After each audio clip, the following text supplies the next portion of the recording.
या मंगळसूत्राबरोबर आदित्य सरांचं आयुष्य जोडलं गेलेलं असेल ना, तर हे मंगळसूत्र मी गळ्यात पुन्हा घालून त्यांचा जीव वाचवेन.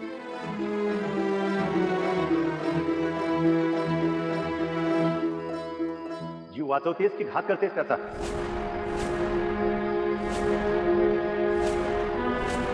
कधी कधी मनात योजलेली कृती आणि प्रत्यक्षात घडत असलेली कृती यामध्ये फरक असतो. नाही नाही समजले मी. कोण आहात तुम्ही? तुम्ही ओळखता का मला? मी सगळ्यांनाच ओळखतो, पण मला कोणीच ओळखत नाही. सगळ्यांना फक्त वाटतं की ते मला ओळखतात. मी तूच आहेस, तू मीच आहेस. काय काय बोलता तुम्ही? मला नाही कळत आहे. मला सांगा, माझं काहीतरी चुकायला लागलंय का? तू जे कारण नको होतं ते करून बसलीस आणि त्याच्या जीवाशी खेळ करून बसलीस.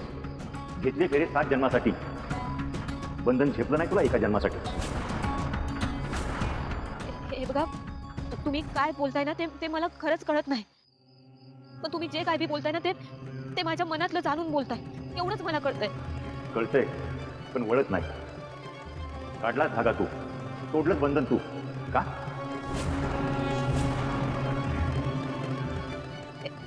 हे मंगळसूत्र मी माझ्या इच्छेनं नाही काढलं.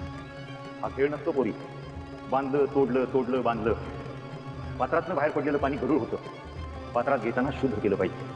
हे माझंच मंगळसूत्र आहे आणि आदित्य सरांसाठी ते मला घालावंच लागल. मग शुद्ध करून घे. म्हणजे म्हणजे नेमकं काय करावं लागल? सोन्याला तापत्या आगीतून जावं लागतं, मग ते अस्सल सोनं होतं. तुलाही संघर्ष करावा लागेल. कशी? करीन. तुम्ही सांगाल ते समजा मी करीन. चूक माझ्या हातनं झाली. माझ्या चुकीची शिक्षा माझ्या नवऱ्याला नको. तुम्ही सांगा ना, तुम्ही सांगाल ते समजा करायला मी तयार आहे. हक्क ज्याचा तो धागा बांधायचा, त्याचा स्पर्श पुन्हा व्हावा. ज्याच्या नावाचं भरलं कुंकू त्यानं पुन्हा प्राण भरावे त्या धाग्यात. पावित्र्य भंगलं या धाग्याचं तुझ्या हातून. घ्याव्या लागतील यातना स्वतःला. एक कठोर व्रत. कशी? करीन. आदित्य सरांसाठी वाटेल ते करायला तयार आहे मी. फक्त त्यांचा जीव वाचायला पाहिजे. जीव वाचवायचा? जीव वाचवणारी तू ग कोण?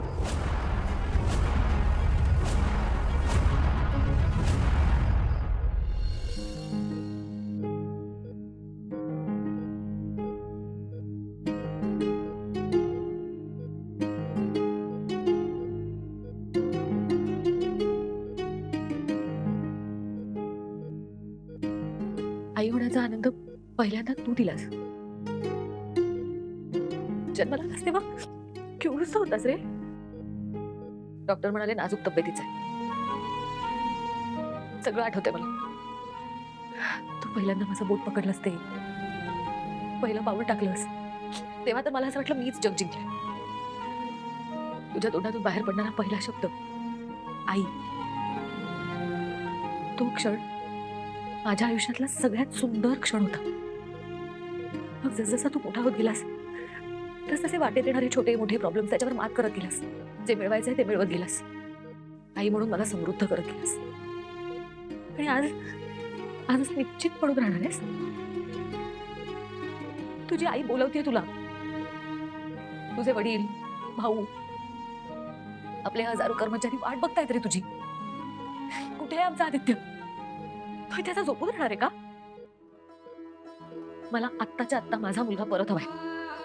चालता फिरता धडधाकट.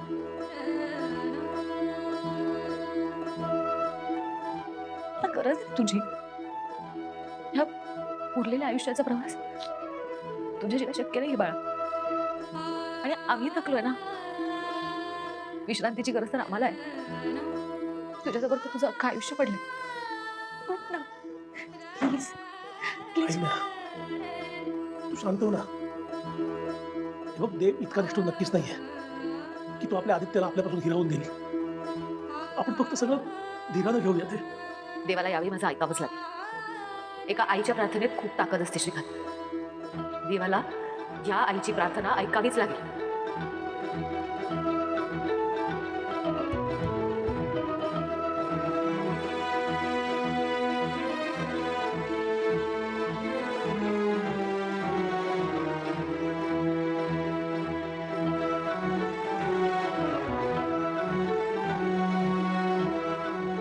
बाबा तुम्ही आईसोबत जा. सध्या तिला तुमची जास्त गरज आहे. मी थांबतो इथे. काही वाटलं तरी मला फोन कर. सासरे डॅड, तुम्ही अजिबात काळजी नका करू. मी थांबेन प्रीत सोबत.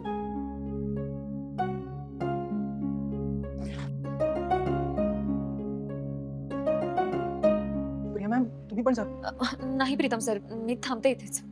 मॅम पण उशीर झालाय, तुम्हाला घरी जायचं. डोंट वरी, मी थांबे. ओके. याच संधीची तर मी वाट बघत होते. ही गर्दी कमी झाली आहे म्हणजे आता मला माझं काम करता येईल. पण ही पाहुराट प्रिया का थांबली मागे? हिची काहीतरी सोय करावी लागेल आता. मी माझ्या नवऱ्याचा जीव वाचवू शकत नाही म्हणजे? हे बघा, तुम्ही जे मला व्रत करायला सांगितले ते करायला मी तयार आहे. ते सोडून दुसरं काय असेल तर ते बी सांगा ना, ते बी करायला मी तयार आहे. तू जोडलंच बंधन आता, पण जुळाली त्याची नाळ कधीतरी कुठल्या तरी गुरुगर्भात. ही फक्त कुंकवाची परीक्षा नाही, त्या नाळेची परीक्षा आहे. तिला पण संघर्ष करावा लागेल पोटच्या पोरासाठी. कशी? म्हणजे देवी आई? हे कठोर व्रत करावं लागेल, ज्याच्याशी त्याची नाळ जोडली आहे. म्हणजे देवी आईना हे व्रत? संघर्षाची तीही जागा नाही. कष्टाने उभी केलेली संपत्ती बाजूला ठेवावी लागेल. भरजरी वस्त्र, धातू आणि सगळ्यात महत्वाचा तिचा स्वाभिमान, तिचा मीपणा बाजूला ठेवावा लागेल. आकाशातून जमिनीवर यावं लागेल, पंचपक्वानातून भाकरीवर यावं लागेल. त्याला शरण जावं लागेल. हीच ती परीक्षा. म्हणजे देवी आईनी समजा सोडून द्यायचं आणि मग करायचं काय? त्याला शरण जायचं, त्याच्या पदरात जायचं, स्वतःचा पदर पसरून 11 घरं भिक्षा मागायची, त्याचा नैवेद्य दाखवून तो प्रसाद जगण्या मारण्याच्या वेशीवर असलेल्याला खाऊ घालायचा. मगच श्वास चालू राहील त्याचा. जमेल? मी आदित्य सरांसाठी हे व्रत करायला तयार आहे आणि देवी आई बी त्यांच्यासाठी हे व्रत करतील. ही पंचतत्वाची धूळ आहे. लाव तुझ्या नवऱ्याला. तो त्याचं रक्षण करेल आणि तुझी तयारी असेल हे व्रत करण्याची तर उद्या सकाळी निर्जळी उपाशी सुरुवात कर. भलं ते घडव.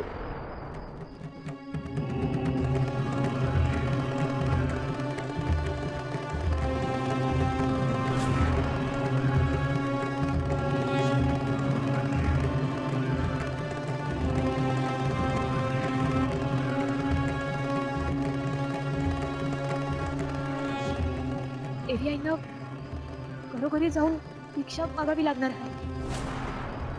हे मी कसं सांगू त्यांना? गणी बाळा, थोडंसं खाऊन घे. असं उपाशी राहून कसं चालेल? आदित्य सर नक्की बरे होतील. गणी, कशी आता आदित्य सरांची तब्येत? रडायचं नाही, हं? ये बस शांत हो. सांग ना ग सावित्री, आम्हाला नाही जात आलं हॉस्पिटलमध्ये. आदित्य सरांची तब्येत कशी आहे आता? अजून आदित्य बाबाच्या तब्येतीत काही सुधारणा नाही. आजवर या घराने आपल्याला खूप काही दिलं. अहिल्या मॅडम, श्रीकांत सर, देव माणसासारखे आहेत.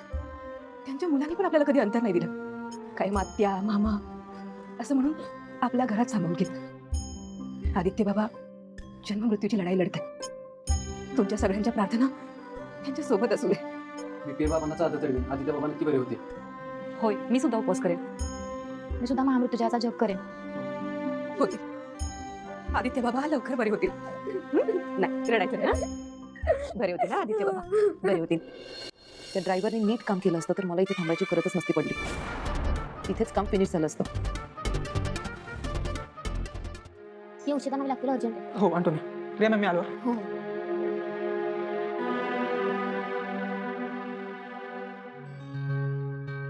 पारू, प्रिया मॅडम, देवी आई कुठं आहेत? मला त्यांच्याशी लई महत्वाचं बोलायचं आहे. पारू, अगं तू एवढा घाई गडबडीत धावत का आलीस? अहिल्या मॅडम आणि सगळे घरचे गेलेत घरी.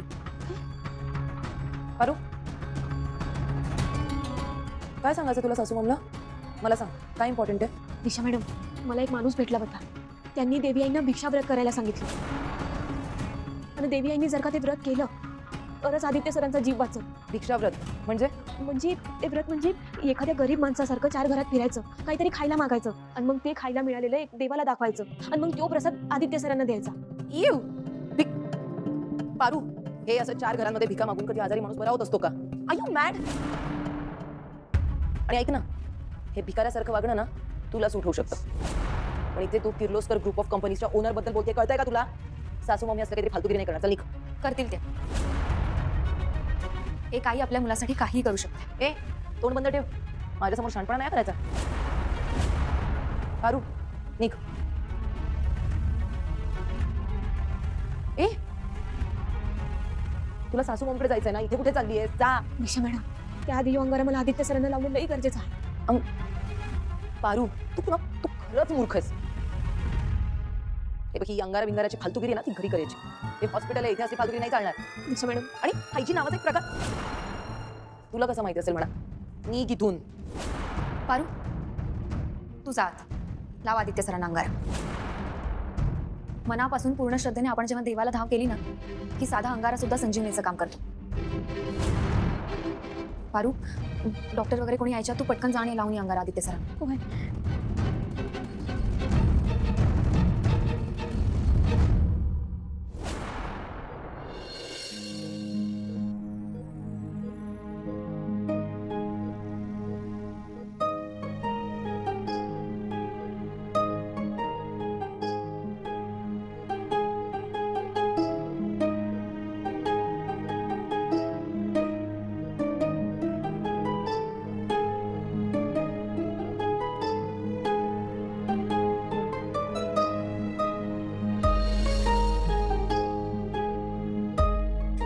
आदित्य सर, तुम्हाला आपलं नातंच नाही माहिती,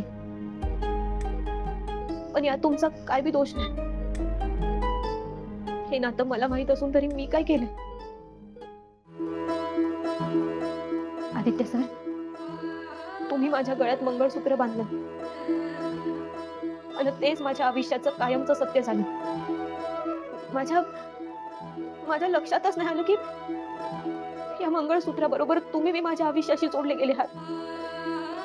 मी मंगळसूत्र काढलं आणि तुमच्या बरोबर हे झालं. आदित्य सर, मला माफ करा. तुमच्या या अवस्थेला फक्त मीच जबाबदार आहे. मला माफ करा. सर, मी समजा ठीक करेन. ही पंचतत्वाची धूळ आहे. लाव तुझ्या नवऱ्याला.